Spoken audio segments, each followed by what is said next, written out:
welcome to the Rochester Local Podcast. My name is Becky Monpetit. I am the owner of Rochester Local, and today I am joined by my friend. Who are you? I'm Catharine Richert. I am a reporter with Minnesota Public Radio based here in Rochester. Oh, I'm so happy to have you back. Back, yes. You were on the very first episode of the Rochester Local Podcast. It was so fun. I loved it. I'm happy to be here. It was really fun. And so this is going to be episode number 10. Holy cow. I know. Wow. Right? I know.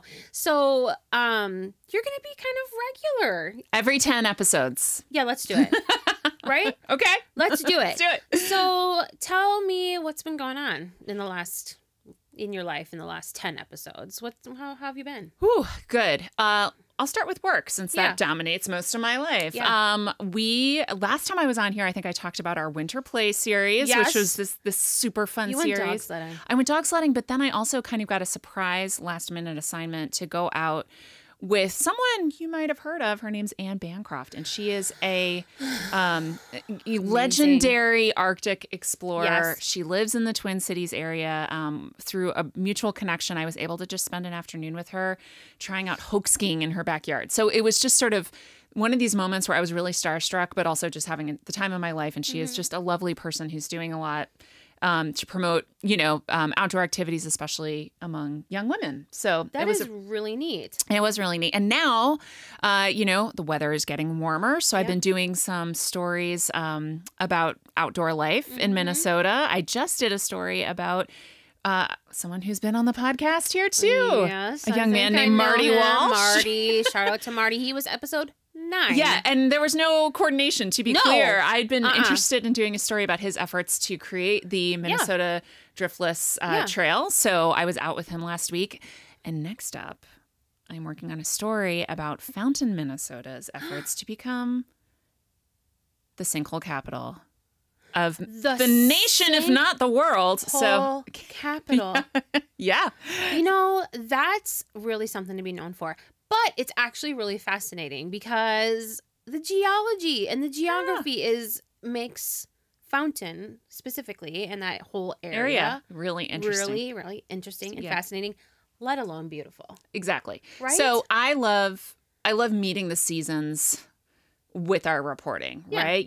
What makes sense? What are people interested in right now? My sense is that people are interested in getting outside. I mean, we apparently are experiencing spring. I'm unconvinced, but people are preparing to enjoy, warmer weather. So that's a lot of what my reporting is focusing on. And then, I don't know if you've heard, but there is a presidential election coming up next year. I haven't.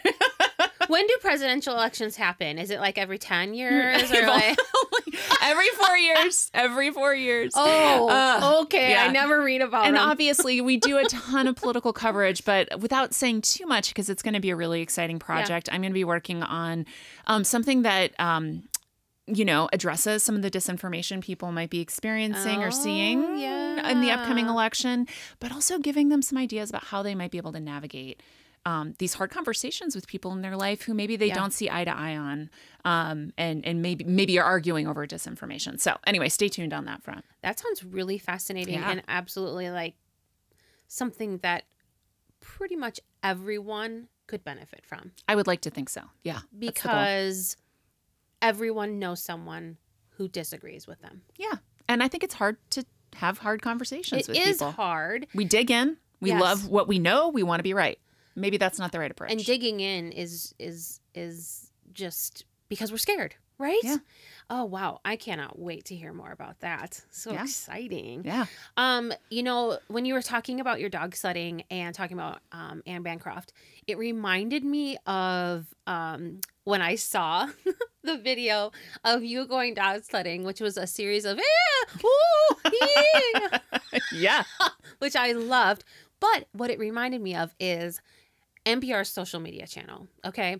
So I'm going to make a plug for NPR's Instagram specifically. And Catherine knows this because I send her screenshots or like texts all the time.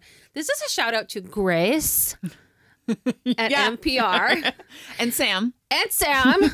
Grace and Sam at NPR. You guys are doing a fabulous job. If you are not following NPR's Instagram, I'm going to suggest that you all go follow NPR's Instagram right now because it is hilarious and so good. And we're also on TikTok. This elder millennial Yes. is not, but NPR is. So. Yes. And actually, that's a really great caveat because Rochester Local will also soon be on TikTok. So stay tuned, my fellow elder millennials.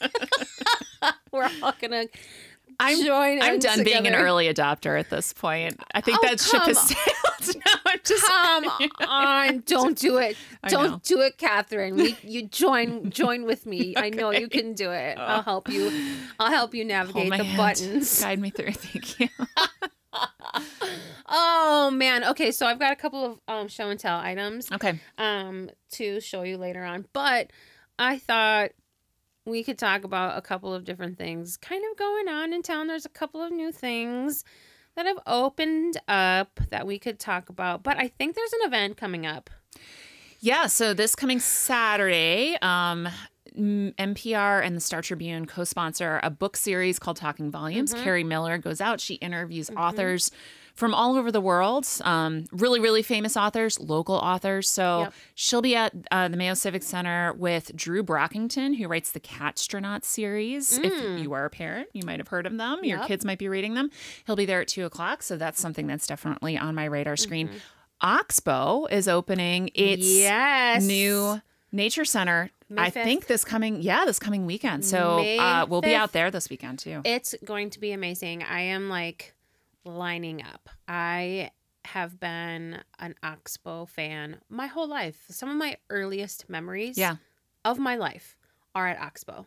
Yeah. I waded the streams when I was a little girl, went there on school field trips, went hiking there when I was dating my now husband, took my kids there, the petting zoo, like everything. I am so thrilled. And what I think I love most about this Oxbow Nature Center renovation is that the Friends of Oxbow, which is their foundation, is a small, dedicated group of volunteers that have scrapped together the funds for this nature center over years. Yeah. And just how exciting it must be for them to see this project come to fruition. Yeah. I'm thrilled for myself, but I'm thrilled for them too. And it's just going to be a huge asset to our community. Yeah. So, what are you looking forward to? I'm looking forward to everything blossoming. Oh my gosh. My favorite time of year.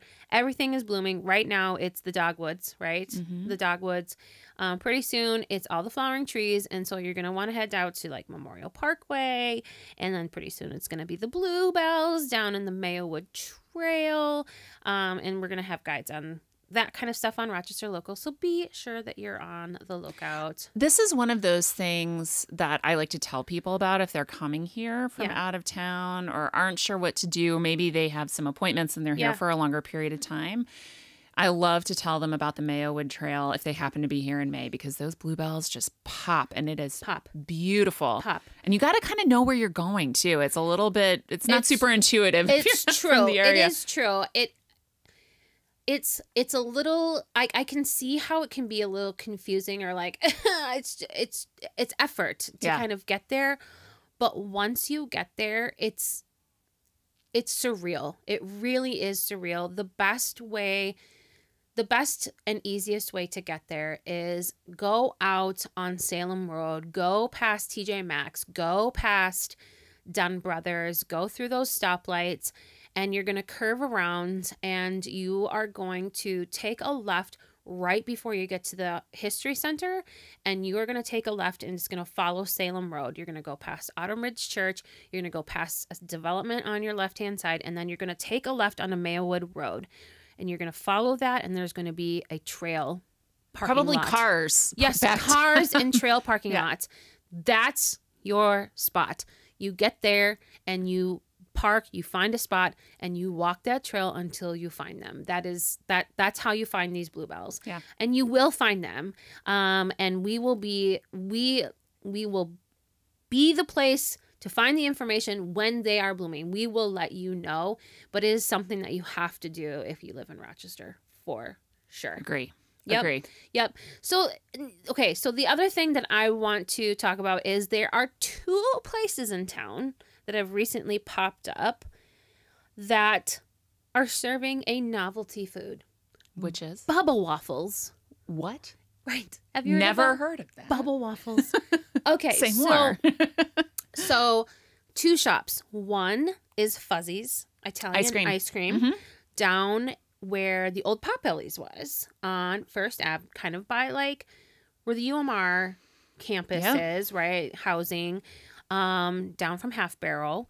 And the other is Bon Bon up on Clare Lane Northeast, kind of by Corey Hill, Animal Hospital, and Jets Gym. So Are they new? Bon Bon? Bon Bon, brand new. Okay, cool. Like within 6 weeks. Okay, got it. Rochester Local did an Instagram reel on them, so you can go back and check that out. But so these bubble waffles are essentially a waffle, but they're most noted because their texture is these big rounded domes on their surface.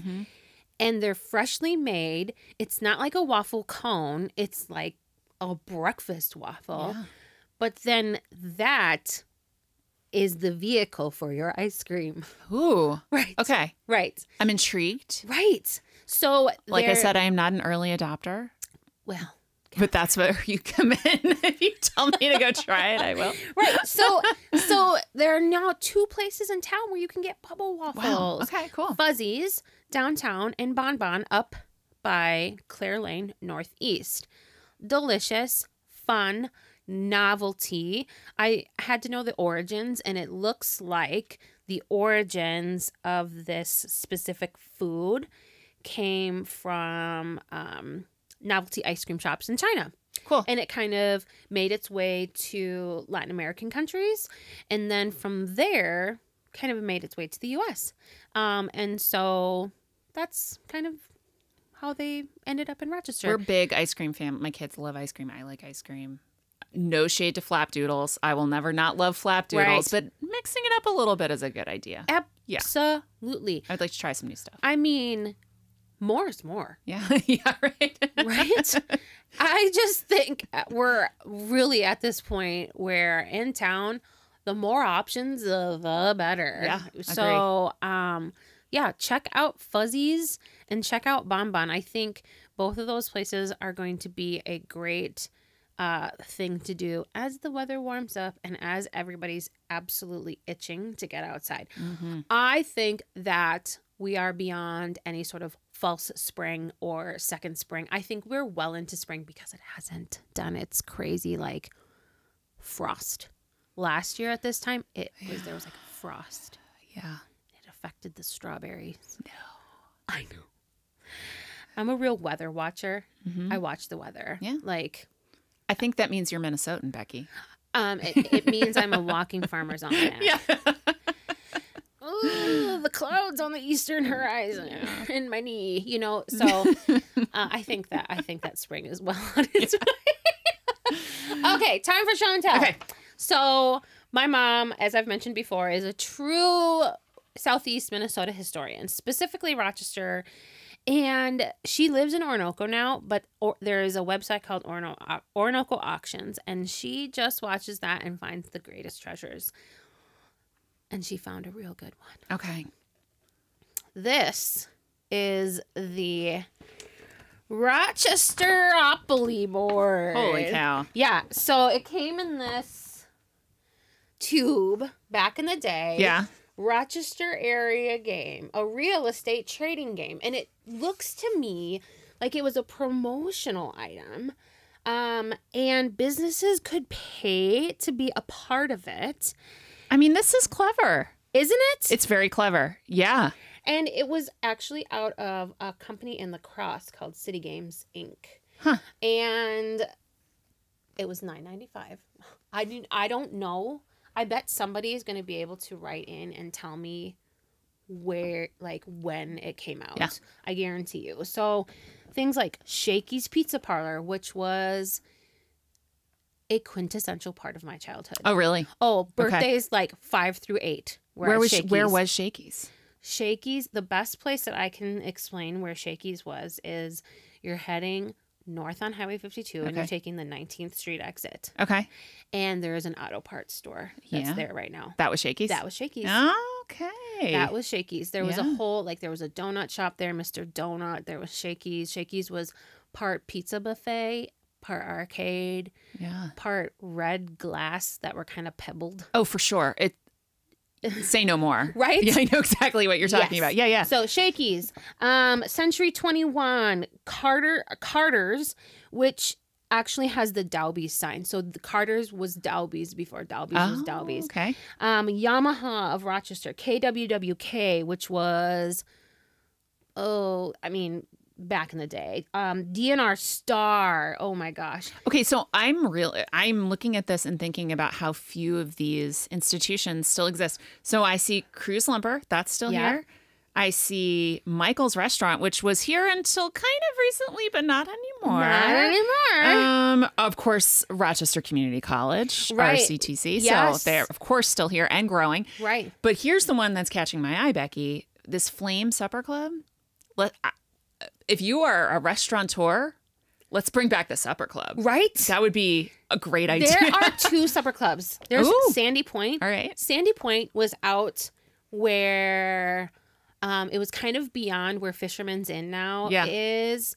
And which Fisherman's Inn is no more. I haven't heard of it. Sandy Point was like very wonderful. It was on the Zumbro. Yeah. It was out in Orinoco where like the White Bridge is now. Man, it was Give me my old fashioned. Right. Give me my brandy Alexander. Please. What's the plate you get when you sit down with all the veggies on it? Crudité. Yeah, crudité. They don't call it crudité. It's something else. Oh, I don't know. Someone is going to call right in and be very angry that I can't remember and this. tell me exactly what it is. Yeah. But yeah, no, I am here for the supper club. Right now we have the Hubble House, which is also amazing. I love going to the Hubble House. Okay, so this is just like a giant piece of nostalgia. I think that this had to be early 80s. Could you frame this and put this on your wall? It's in the plan. Okay, good deal. For sure. Yeah. So this, like at the Orinoco auction site, they sell things in bundles. So not only did I receive a Monopoly board, but I also received this gem. Isn't it stunning? It's beautiful. This, viewers and listeners, for those that can't see, this is a throw pillow made of the finest silk polyester blend. Pink, peach, faded, of Rochester historical buildings. We have the Zumbro Hotel, we have the Kahler, we have St. Mary's Hospital, we have the new clinic, which is the Plummer Building, the Colonial Hospital, Worrell Hospital, William Worrell Mayo statue in Public Park. I think when I looked at this, I realized, where would you even get something like this? You know, I don't know. Someone's grandma's house. Right. And grandma doesn't need it anymore. That's the only thing I can think of. But just like that, something like this was for sale. Yeah, right. And we just don't have, I don't think we have that kind of swag in Rochester. Right, that you could buy this and that somebody proudly displayed a throw pillow in their home of historical Rochester buildings. Yeah. Most closely. But probably not even historical. This was probably... Oh, yes. Current at the time. It would be like having a throw pillow in your house of Brick on Broadway, the Hilton, Ganda. And I think we can do better than that. If we're making a pillow, Becky, we can do better than that. Okay. So here's a local story that I'm sorry. I'm so sorry. The Ganda is iconic. I have to say, it is a very tall, beautiful building. I mean, stunning, right? And I think if you've lived in Rochester, you've probably been inside. Okay. Here's a throw pillow with a Starbucks on it. Exactly. Oh, boy. Okay, so here's a local story that we should probably do some investigation on. I can't wait. I hear that the Kahler sign is coming down. I heard it might not go back up. I heard this too. What is going on? How do you feel about that? I don't know. I mean, it has been here in the 15 years that I've lived here, right, which is, you know, a fourth of my or third-ish. I don't know. I can't do math. Not an extended period of time in my life. So only half your life, right? Yeah, right. It's 3/4 of my life. No, I think I find it to be, you know, certainly part of the skyline when I think of it, but I also don't know that I personally would have any like strong feelings, but I'm just sort of curious, like, are we going to see a groundswell of support for keeping it a la the Corn Tower? The Corn Tower. You know, is this going to turn into, you know, a debate over preserving history in Rochester. Right. So keep my ear to that ground. Well, I thought about it, and I read that it might not go up, and immediately I was inflamed. I was like, what? How can that be? But then somebody said, good riddance. It's ugly. Those giant white letters against the skyline. And I stopped to think what she said, and I was like, huh. I don't think it's ugly. I think you could like zhuzh up the script a little bit. Like maybe you want to come back with a... Yeah, but the script is part of kind of what endears it to me because it's so vintage. Yeah. I guess I could see it both ways. I mean, great advertising for the Kahler. Yeah, yeah. But I also thought, how out of date is all the marketing material going to be for anybody that uses a skyline? Fair enough. Of Rochester, yeah. If Kahler letters it is pretty come iconic. down. It is pretty iconic. Right? Yeah. Yep, I agree. Man, oh man. We'll see. Stay tuned. Well, anyways, Catherine, it's been super great to have you. As always. Again. So you'll get a respite for another 9 episodes, and then we'll have you back. Okay. I'm looking forward to it. Sound good? Yep. Well, thank you so much for joining us, and we will see you next time.